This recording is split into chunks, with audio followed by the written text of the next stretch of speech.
I had just turned 41. So I had gotten a promotion at my job, and I was chairing a department. I teach English.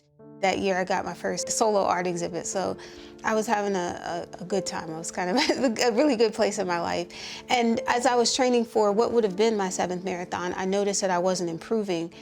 And then I noticed that I was also very tired. I was still sleeping a lot and not seeming to get enough rest, no matter how early I went to bed or how much time I gave myself to wake up. I told my primary care doctor. I went in for my regular visit and told her about it.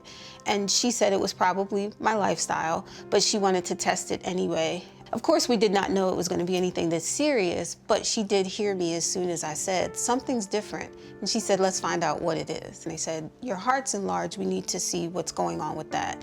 And on that same day, the pulmonologist sent me to a cardiology clinic, and that's when I was diagnosed. You're in advanced heart failure and steps away from transplants. My heart was functioning at about 20%. And I remember the cardiologist looking at me and saying, so you run? And I said, yes.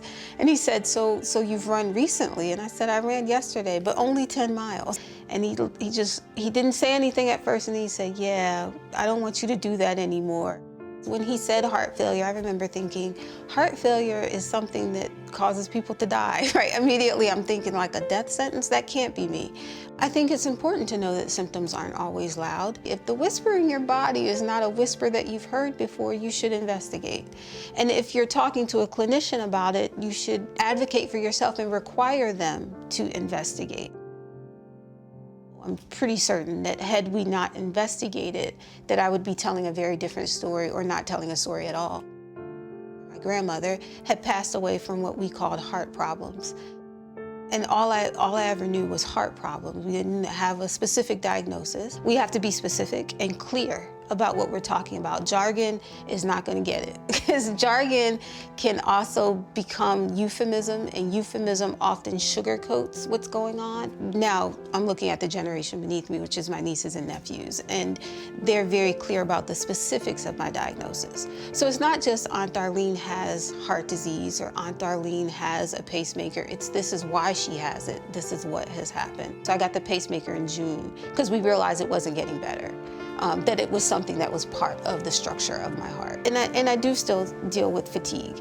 So I'm more mindful about my sleep and, and the way that I perform throughout any given day. Like I know not to do too much, but I'm still on a learning curve with that. Limiting my stress has been very important. Yes, I'm still running. I'm still working.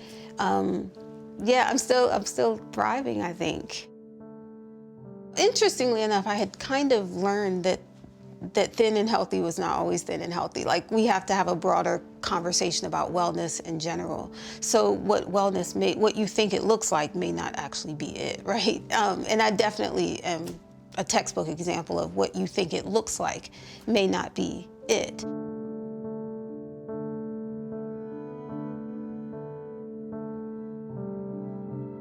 Yes, you.